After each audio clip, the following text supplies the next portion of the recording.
Good afternoon. I welcome you all to this session of fluid mechanics. Well, last class we are discussing about the plane circular vortex flows, and then we discussed further about a free vortex motion or free vortex flow.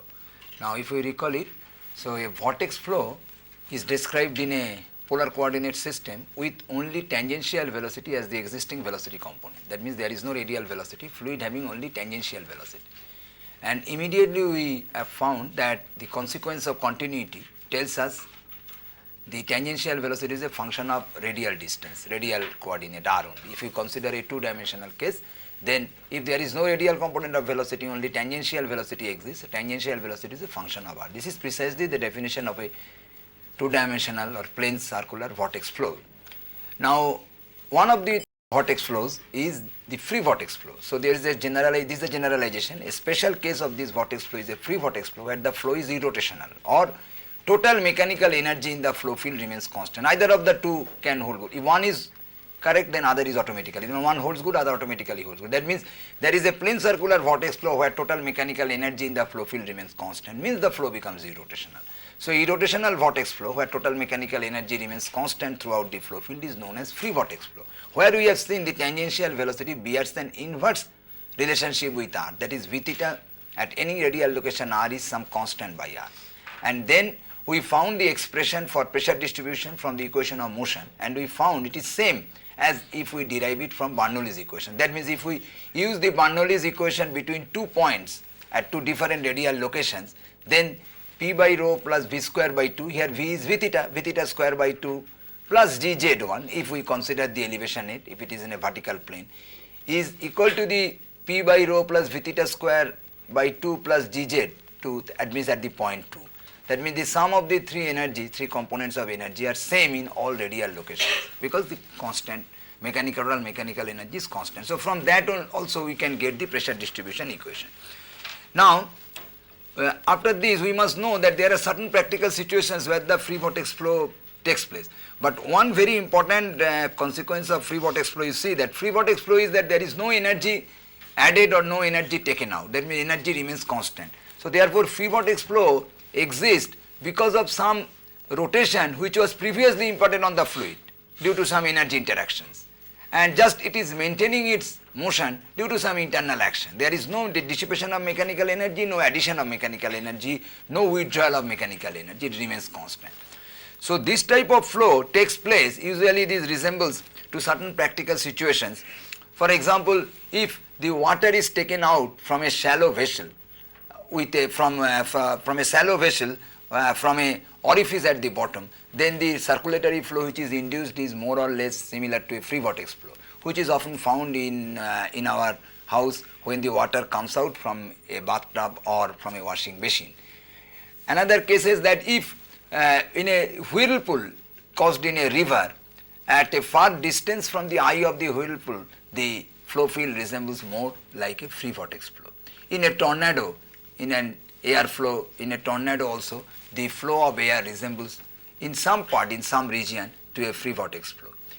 In certain cases like fluid machines, in a pump, the flow at the after the impeller casing, probably you have not read that centrifugal pump, in a centrifugal pump flow coming out from the impeller casing as it enters into the volute chamber, the rotary flow or the rotational flow is similar to a free vortex motion, free vortex flow. Another example is that if you stir a liquid, mass of liquid in a vessel by a stirrer or a paddle wheel, the flow field far away from the stirrer, not very close to the stirrer, resembles to that of a free vortex flow.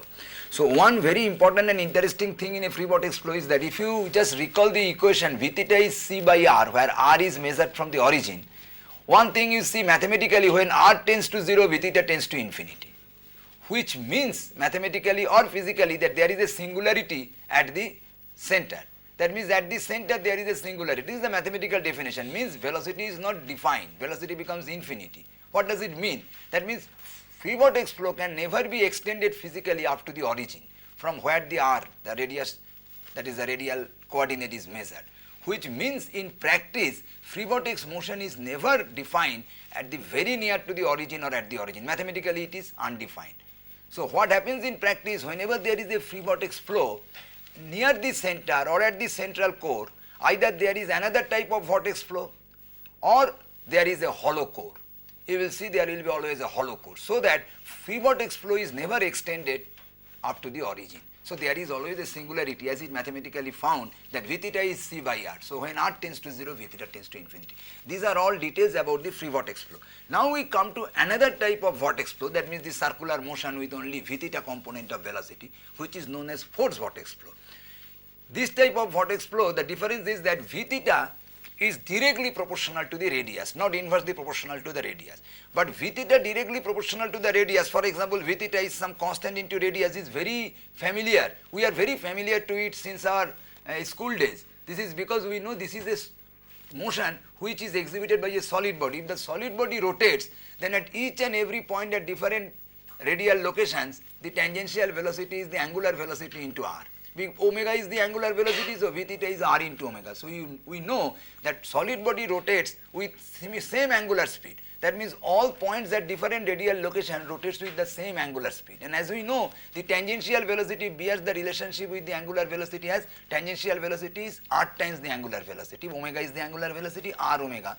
So which means the tangential velocity is directly proportional to radial location, means the angular velocity remains constant in the entire motion, in the entire field of motion.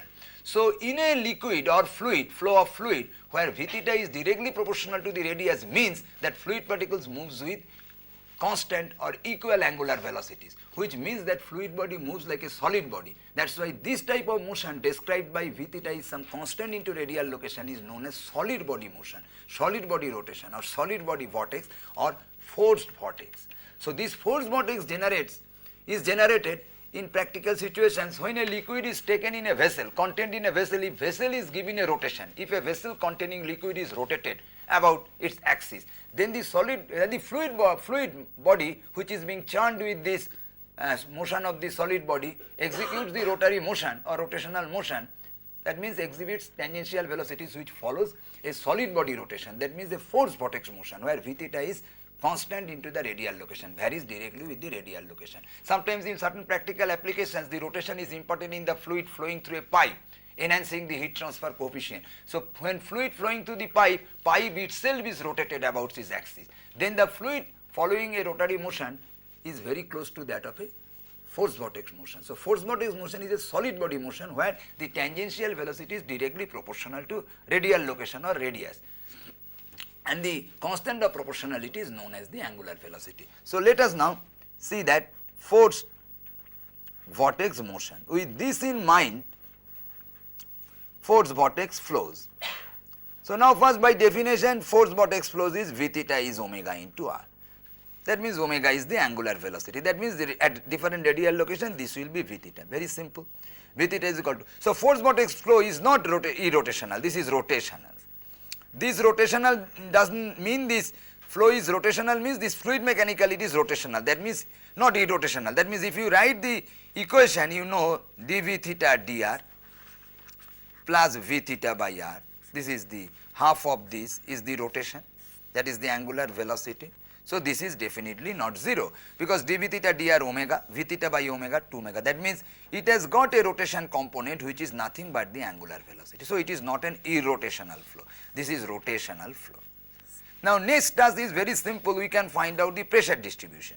So now you see that pressure distribution, always the simple thing is to find out from the Euler's equation or equation of motion. Now let us write the equation of motion in r direction, dvr dt minus v theta square by r. The way we did for free vortex flow is equal to minus 1 upon rho del p del r. Okay, we take in the horizontal plane, or if we take in the vertical plane, then of course we can do, that means we can take this g component. That means if we consider this as x and this as z and this as r, I have no objection. If we take this in a generalized case in a vertical, usually the vortex flows are experienced in horizontal plane, but if you can consider a vertical plane where if you like that you can put g, so minus g sin theta in the r direction, the component minus g sin theta you can take.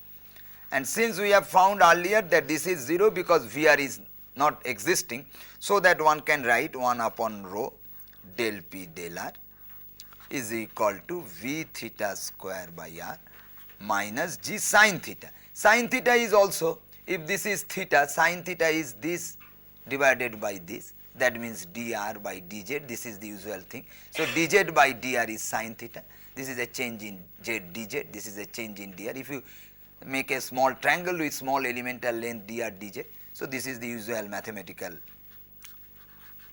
terminology is g dz dr. So, now the rest part is the stereo calculations, that means if you integrate these equations, that means if you integrate these equations from 2 points 1 and 2, similar way 1 to 2, if you integrate this point 1 to 2, you get the required velocity distributions. How to get? Before that you have to substitute V theta as omega r, V theta is equal to omega into r. This is the definition of the free force vortex flow, this is the basis where from we started. Now it becomes simple mathematics only, there is no fluid mechanics. So, omega square r square by r, that means this becomes 1 to 2 omega square r, sorry dr, when I have given the integration sign dr. So, omega square r square by r, omega square r dr minus g dz dr, dr means I can straight away write g z2, because dz dr, dr means z, z2 minus z1. Now, this part becomes equal to omega square r dr, that means omega square r2 square minus r1 square by 2 minus g z2 minus z1, and this becomes P2 minus P1 by rho, P2 minus 1 upon rho del P incompressible flow. So, here we see that this is precisely plus a function of theta, we can induce a function of theta, a constant will be there which will be a function of theta, but problem is that if we make a definite integral, this function of theta may not come if we integrate between 2 points at the same theta. That is why I am not taking a function of theta with the definite integral, but in an indefinite integral a function of theta may come. So, you should not argue with that, that when you are making a definite integral with the thing that R2 and R1, these 2 points are taken in this fashion, that they will vary in Z2 and Z1, but at a constant theta. So, I am only interested in the pressure variation with R2 and R1, R2 square minus R1 square by 2 minus G Z2 minus Z1. This is as simple as this. Now, for horizontal plane this becomes 0. So, therefore, in a horizontal plane this thing becomes P2 minus P1 by rho is equal to omega square by 2 R2 square minus R1 square. This is simple, this. Now, you see we can replace this as V theta 2 square by 2 minus V theta 1 square by 2.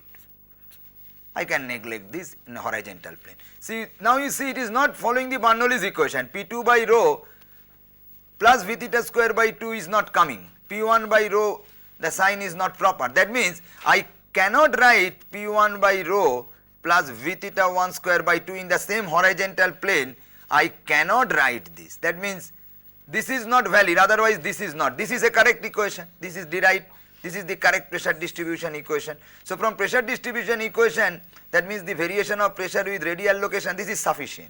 But if I want to explore the relationship between pressure and velocity, I do not get this P by rho. That is why? Because at 2 radial location, the Bernoulli's equation cannot be written with the same constant. That means, P1 by rho plus V theta 1 square by 2 is some constant which is not same for the different streamlines. The constancy of this, that means the level, the value of constant, that means the pressure energy plus kinetic energy, sum of these two is constant only along a streamline at 1 radial location. So, when we change the radial location at R2, the sum of these two, that means the mechanical energy is changed. That means mechanical energy varies from streamline to streamline because the flow is rotational.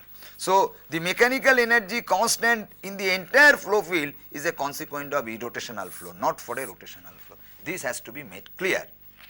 All right? Okay. Now, next I tell you a cylindrical force vortex, which is little important thing in from practice, a cylindrical force vortex flow, which is cylindrical force vortex flow is a force vortex flow which is realized in a cylindrical coordinate system, that means r theta z, 3-dimensional, that is known as cylindrical force body. This is generated like this, and a practical example is like this. If we have a vessel, okay, let this be its center, and if we have a liquid in it which is being rotated, let this a liquid within it, and the vessel is rotated with some angular speed omega. Let it rotate, with an angular speed omega about its axis. So what will happen? The liquid, if there is a free surface in the liquid, so free surface will take a shape like this. Take a shape like this. And the surface of constant pressures will take a shape like this.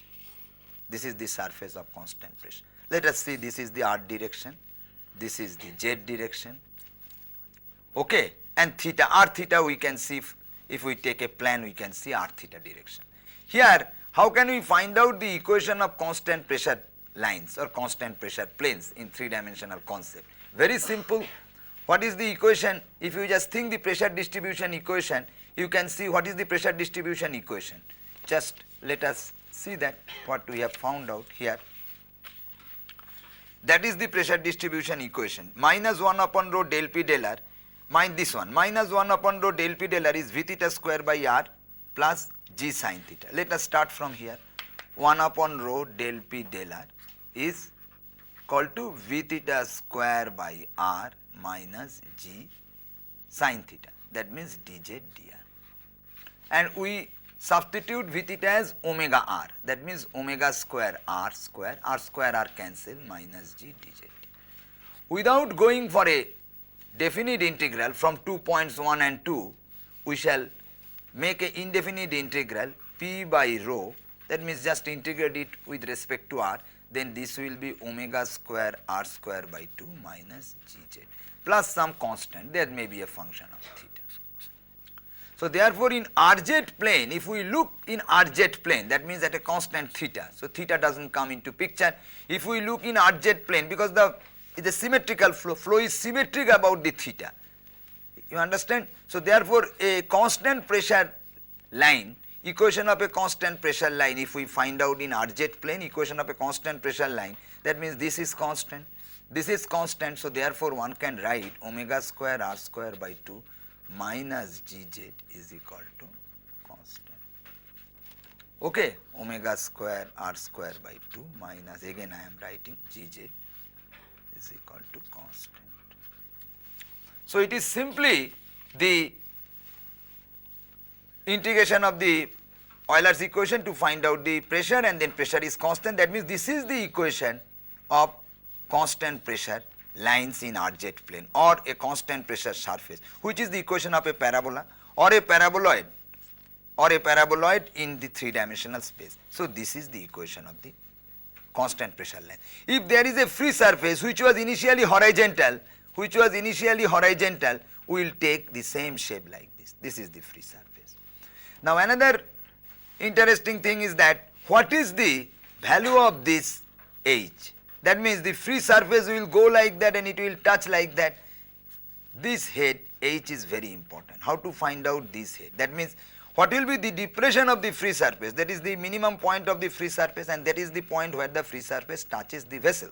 So this height will be found out from a very simple calculation. If we take a point 1 here and take a point 2 here, what is the pressure difference between P1 and P2 from? It is the same horizontal line.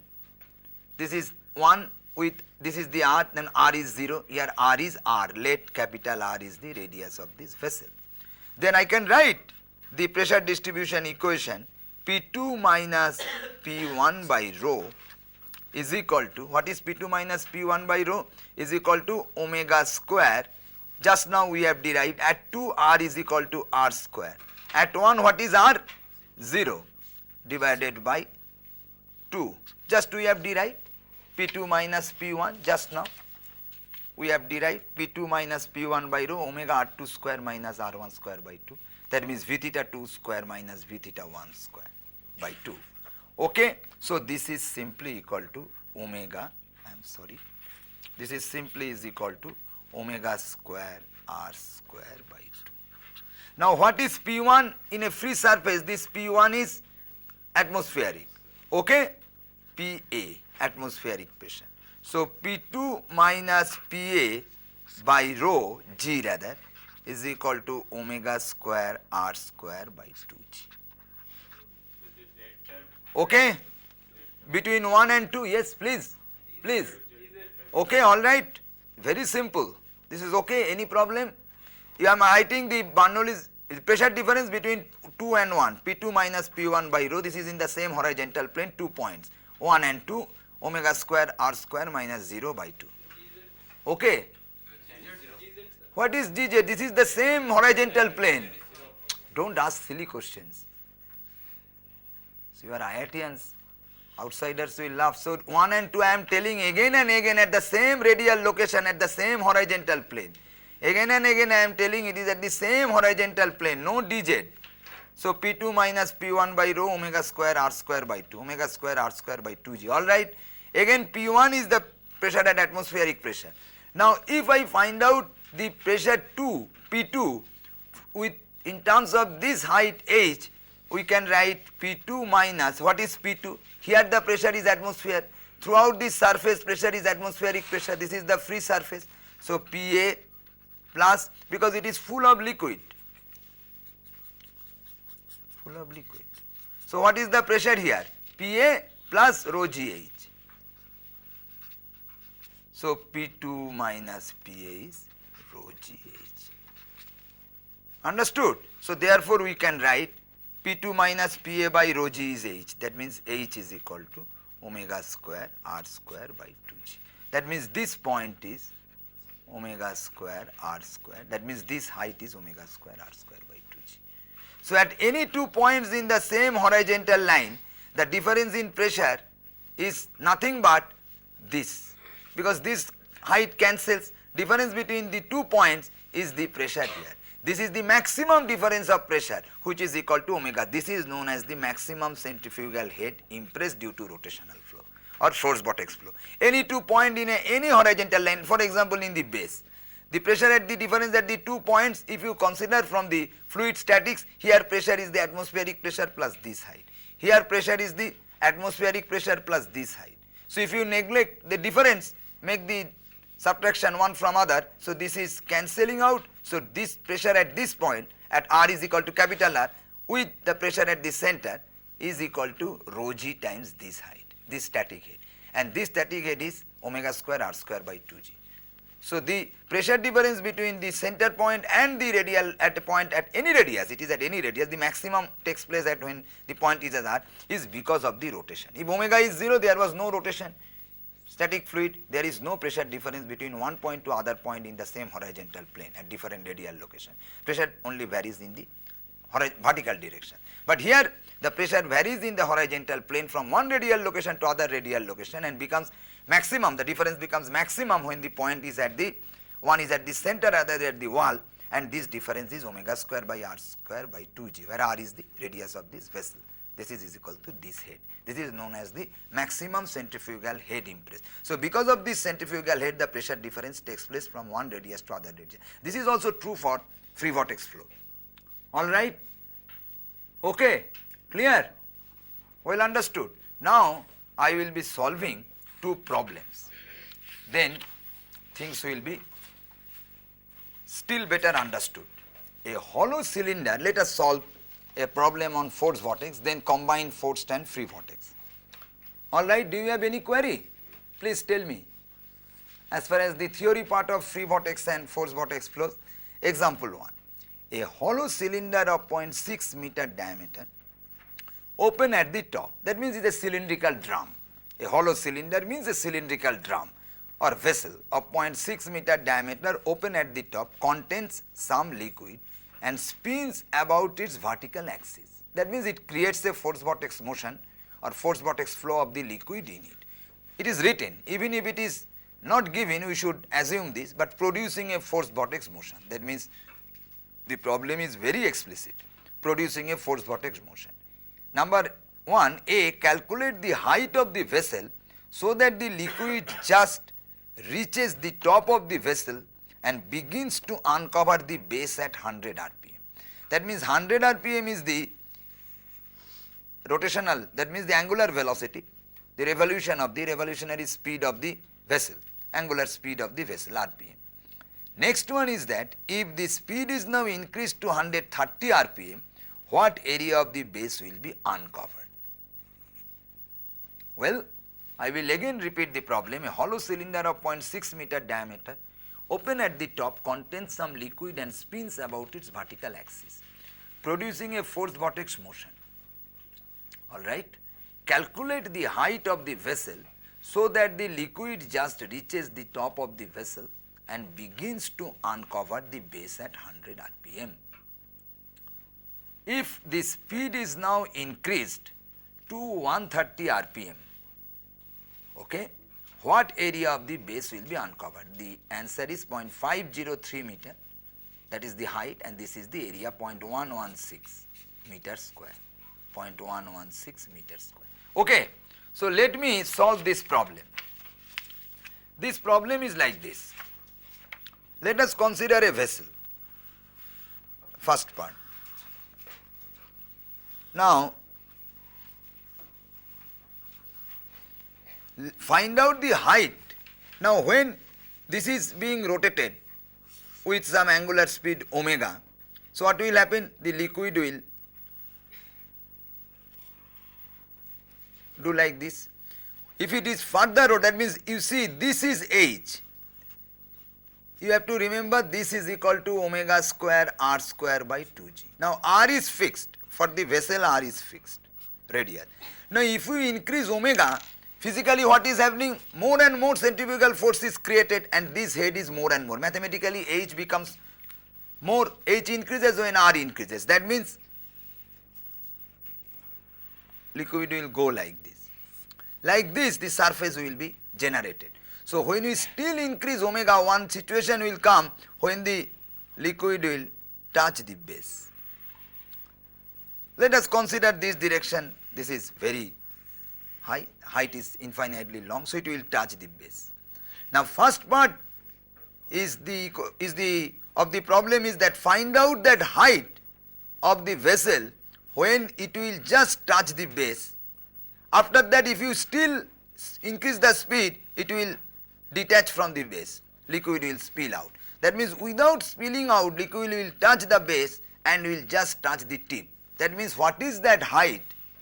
You have to find out that with this angular speed, the liquid, what should be the height, that if we rotate with this angular speed, the liquid surface will just touch the tip, while the minimum point, that this point will touch the base. That means this is the point when the liquid will be just on the point of spilling. So, if you still increase the angular speed, the liquid will spill out from this vessel and this will uncover the base. So, this is the situation. Now, first part, what should be the height of the vessel, so that corresponding to this omega 100 rpm, so that liquid should touch this tip of the vessel and at the same time just starts uncovering the base. That means the minimum point touches the base. So, this is simply the. Now, then what formula we will use? We will use h is equal to omega square r square by 2g, because h is equal to omega square r square by 2g. That means now the simple part is that find out omega. What is omega? Twice pi. Now, fluid mechanics is over by 60. 100 rpm. So, by 60 is rps, then twice pi, that means radian per second, proper unit omega square. R square, r is given, what is r? 0.3 whole square. Now, the rest part is school level simple arithmetic, so that we find out r is 0.503. Next part is that you have to understand physically the problem, that if we now, what happens? If we now still increase the speed beyond 100 rpm, what will happen? You tell me, some of the liquid will go out. Now, what will happen in that case? Mathematically, you try to recognize when the speed is still increased, omega square r square by 2g will be more than this h. Obviously, at 100 rpm, because r is fixed, R is fixed when at only at 100 rpm this H is made equal to that. Based on that I have calculated H. That means now if I fix the H and increase omega, so omega square R square by 2g will be more than H. So liquid cannot be sustained like that, because the centrifugal head is more than the static head. So liquid column cannot stand like that. Then what will happen? Liquid will be split out.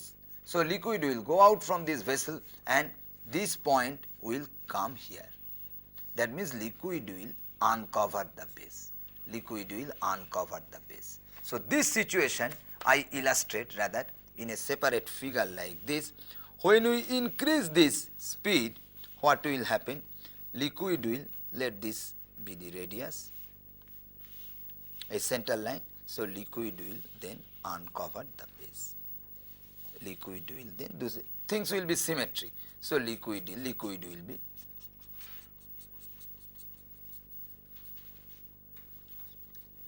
spilled out. There will be spilling of liquid from the vessel. So if it rotates at a velocity more than 100 rpm and with the same value of H as I have calculated 0.503 meter, if it rotates at an rpm greater than 100 rpm. Now I have been told to find out that uncovered part. What is that? What area of the base will be uncovered? This, that means to find out this radius, detachment radius. Let this radius is R1. This is R. Total is R. That is given 0.3 meter. So I will have to find out this R1 when omega is specified as 130 rpm. Whenever omega greater than 100 rpm, this situation will occur. Let us consider this as R1. Now it is very simple. Let us consider this point 1, this point 2. So find out P1 minus P2. What is P1 minus P2? P2 minus P1 or P1 minus P2, rather you write P2 minus P1 is equal to rho omega square by 2 R square minus R1 square. That is P2 minus P1. Okay. Now what is P2 minus P1? Tell me what is P2. P2 is atmospheric pressure, because this is the free surface. This is the free surface. So throughout the free surface pressure is atmosphere, this pressure is high. But here the pressure is not atmosphere, atmospheric pressure plus this height. Here therefore from hydrostatics the pressure P2, any side we can do it, it is symmetric. Pressure P2 is atmospheric pressure plus this height. That means P2 minus P1, because P1 is the atmospheric pressure. P1 and P1 here is same, that is atmospheric pressure. So this point P1 plus rho gh, that means P2 minus P1 is rho gh. That means difference between these two pressure from the hydrostatics is rho gh. So therefore rho gh must equal to rho omega square by 2 R square minus R1 square. Now here I will not do anything because everything is given. H is 0.503 meter, omega is given twice pi into 130 now. Now it is 130 by 60 and R 0.3 meter, you find out R1. Actually straightway R1 square is found, so we better keep it in terms of R1 square, 0.037 meter square. So pi R1 square will come, pi into this, that means 0.116 meter square. That means this is the uncovered area. It is as simple as this. All right. Okay. Okay. Very simple.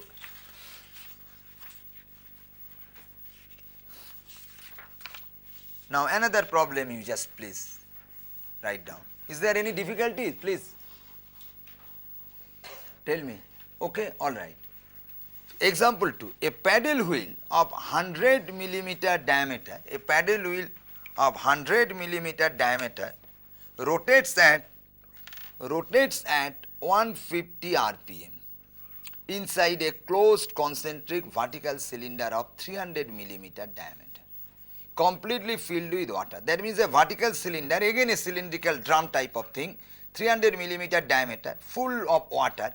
Inside it there is a paddle wheel whose diameter is 150 rpm. Paddle wheel means a number of blades, wheels, a stirrer type of thing which is connected to a small shaft, and this is being rotated. That means to stir the water inside the cylindrical drum.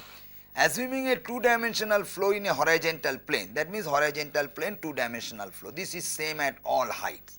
Assuming a two-dimensional flow in a horizontal plane, find the difference in pressure between the cylinder surface, that means at the cylinder surface at the extreme radial location, and the center of the wheel. Center of the wheel means center of the cylinder.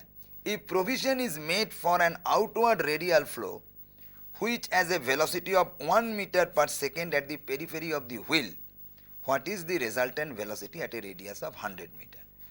Okay, so first part is the pressure difference between the cylinder surface and the center of the wheel. The second part is if provision is made for an outward radial flow which has a velocity of 1 meter per second. This can be done if we make holes at the cylinder surface. Water will come out from the cylinder surface. This tells that if provision is made for an outward radial flow, then flow is coming out from the cylinder which has a velocity of 1 meter per second at the periphery of the wheel. What is the resultant velocity at a radius of 100 millimeter? Alright, these are the answers, but let me tell you how to do it. Alright, taken it? A paddle wheel of 100 millimeter diameter rotates at 150 rpm inside a closed concentric vertical cylinder of 300 millimeter diameter completely filled with water. Assuming a two-dimensional flow in a horizontal plane, find the difference in pressure between the cylinder surface and the center of the wheel. Well, if provision is made for an outward radial flow which has a velocity of 1 meter per second at the periphery of the wheel, what is the resultant velocity at a radius of 100 millimeter? Alright? Okay, let me explain this problem. This problem is like this. There is a cylindrical vessel.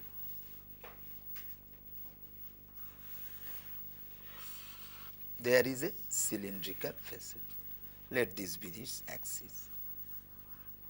Cylindrical vessel whose radius is what? 150 millimeter. 150 millimeter. Alright? And inside this there is a paddle wheel. There is a paddle wheel. This paddle wheel radius is how much? What is this? This is 50 millimeter. Very good. 50 millimeter. That means if you see it, the plan view, so liquid is moving, so paddle wheel is, cylinder is fixed, paddle wheel is rotated. That means if you see a plan view, you cannot draw here, I am drawing at this place. So you will see a view like this. This is the cylinder surface, this is the cylinder surface, this is the cylinder surface, and there is the paddle wheel. That means this is the paddle wheel. This is the center of the cylinder and also the wheel. That means this is the paddle wheel has got the same, this vein type of thing. This is the paddle wheel. So therefore, this can be described an r theta plane, two-dimensional flow. At any plane if we see that water is being churned, if it is rotated in this direction, so water is being churned. So in tangential, this is a vortex flow. But first problem is that find out the pressure difference between these 2 points. Let this point is 1, that is at the, let this point is 0, at the center beta 0 origin, and let this point is 2. So I have to find out P2 minus P0. This is the center. So this thing prevails at all height. So about the three-dimensionality of the problem we don't have to consider. We consider any two-dimensional plane, that means at any section. All of you have understood? So this is full of liquid. So how to find out this? So what we will assume? This is full of liquid. We cannot assume this as the entire free vortex motion, because free vortex motion cannot be extended up to origin. You know that there is a singularity at the origin and free vortex motion does not come up to origin. At r tends to 0, v theta becomes infinite. So what we will do here? Can you tell me what we will do? Nothing is told, but what model we will do to find out the pressure difference? First of all, we will have to model the flow field. That means we will have to take a model of the velocity field. That means v theta is a function of r. So what type of model we will take? We will consider the force vortex flow up to this radius. Let this point is 1. That means R1 is equal to 50 millimeter, that means 0.05 meter, and R2 is equal to 0.15 meter. That means from 0 to 0.05 meter, within this region we will consider the flow is a solid body rotation where the energy is directly imparted by the paddle wheel. Where from this point, this is an approximation we will have to tell, we may argue, sir, how do you know exactly here the flow will be? If we actually measure the velocity distribution, we may see the velocity varies directly with radius up to some distance, little away from the paddle wheel, then far away from the paddle wheel near the wall it may be the free vortex. But we don't know exactly the point, but we approximate it like that up to this point 1, that means the radius of the paddle wheel, the flow will be force vortex flow, force vortex. And from 0.05 to 0.15, that means 2, it is free vortex flow. All right, free vortex flow. Then it is very simple now. All right, now it is very simple. I find out, then it is very simple. What I have to do? Now I have to do like this. Then I write P2 minus P0 is equal to P2 minus P1 plus P1 minus P0. What is P1 minus P0? That is a force vortex equation. What is P1 minus P0? You can calculate this. P1 minus P0, if I find out, can know the omega, is omega square by 2 into, what is P1 minus P0? Is omega square by 2 into, this is R1, I am writing in terms of R1 square minus 0. That is omega square R1 square by 2. That means this is P1 minus P0 is omega square R1 square by 2. You know the value of omega. Omega, you know what is the value of omega? Paddle wheel rotates at 150 into 2 pi by 60. Omega. This R1 you know, R1 is 0.05. Then from P2 to P1 you equate with free vortex flow. What is that? P2 minus P1, you can write, here I am sorry, some rho will be there. So you see the unit rho. So this will be rho into just the Bernoulli's equation. It is the Bernoulli's equation V theta 1 square by 2 minus V theta 2. V theta 1 square by 2. Alright, because P2 by rho plus V theta square by 2 is equal to P1 by rho. This already discussed, that the radial distribution of pressure means that you can write the Bernoulli's equation. Same thing. So I know V theta 1. How to know V theta 2? V theta 2 is what? Because V theta 2 and V theta 1 is related by the free vortex equation. What is free vortex equation? V theta is C by R. That means V theta into R is equal to constant. That means V theta 2 is V theta 1 R1 by R2. That means if I know V theta 1, that is R1 by R2. What is R1? 0.05, R2 is 0.1. But we have to know the V theta 1. How to know V theta 1? V theta 1 is omega into R1, because V theta 1 here, it can be found out by the force vortex equation. So V theta 1 is equal to omega into R1. All of you have understood this problem.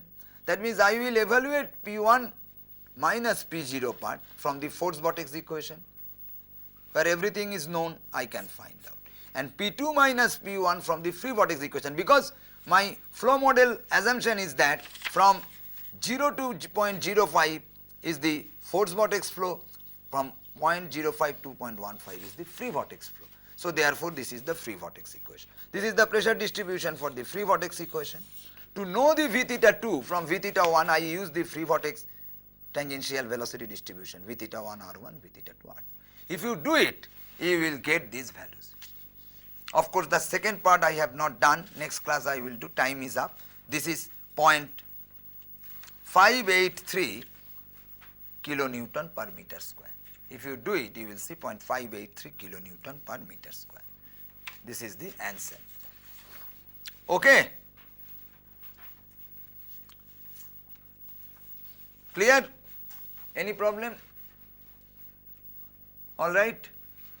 Next part of the problem I will solve in the next class before I start the theory part. Or you can solve it. This is an exercise given to you. Yes, please. Time is up. Okay. Thank you.